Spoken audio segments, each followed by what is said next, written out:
পাঠক, আপনাদের কাছে একটি বিখ্যাত বই নিয়ে হাজির হয়েছি। রুবাইয়াতে ওমর খৈয়াম এর ইংরেজি অনুবাদ করেছেন এডওয়ার্ড ফিটজজেরাল্ড, আর বাংলা অনুবাদ করেছেন শামসুদ্দিন আহমেদ। ওমর খৈয়াম বললেই আমরা একটি অনেক ধরনের বড় ধরনের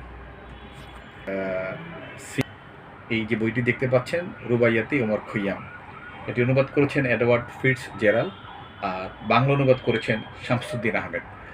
এই বইটি আমরা যখনই ওমর খৈয়ামের কথা মনস্পটে আমাদের জাগ্রত হয়, তখন এক অসাধারণ অনেক বড় এক মানসপটে সিন তৈরি হয়, যেটা প্রেম, ভালোবাসা, রহস্য সব কিছু ফুটে ওঠে। এই ওমর খৈয়ামকে বিশ্ববিখ্যাত করার একজন বিখ্যাত কারিগর ছিলেন এডওয়ার্ড ফিটজজেরাল্ড। যিনি এই বইটাকে সারা বিশ্বে ছড়িয়ে দিয়েছেন, ওমর খৈয়ামকে আমাদের কাছে পরিচিত করেছেন। আর তারই একটা অসাধারণ বই প্রতিভা প্রকাশ করেছেন, যার অনুবাদ করেছেন শামসুদ্দিন আহমেদ। ওমর খৈয়াম একজন বিখ্যাত, আসলে শুধুই সাহিত্য না, তিনি একজন গণিতবিদ, তিনি একজন জ্যোতির্বিদ, তিনি একজন দার্শনিক। কিন্তু আমরা ওমর খৈয়ামকে আসলে অন্যভাবেই চিনি, একজন প্রেমিক হিসাবেই তাকে চিনি। তো আমি তার বইয়ের অসাধারণ কবিতা আছে। এই কবিতা মানে ওমর খৈয়ামের যে রুবাইয়াত হচ্ছে 4 লাইনের কবিতা।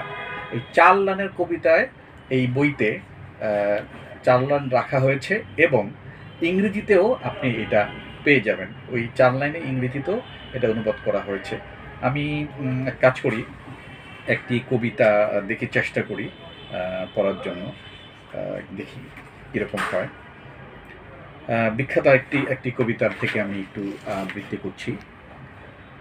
মরণ সেদিন দুহাত বাড়ায়ে জড়ায়ে ধরবে মোরে, নিথর দেহটি গোসল করায়ও দ্রাক্ষার সুরাসারে, তারপর সুখী আঙ্গুর পাতার কাফন পরায়ে গায়, ছলছল চোখে গোর দিয়ে এসো কুঞ্জবনের ছায়।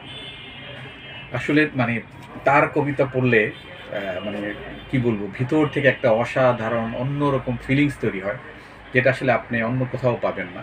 এই বইটি খুবই আমার মনে হয় যে এই ওমর খৈয়ামের বই হিসেবে এটা মাত্র এটার মূল্য রাখা হয়েছে 240 টাকা।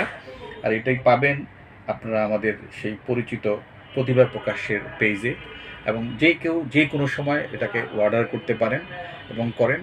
এই বইটি সংগ্রহ থাকলে আপনি অসাধারণ একটি খোরাক পাবেন, মনের খোরাক পাবেন।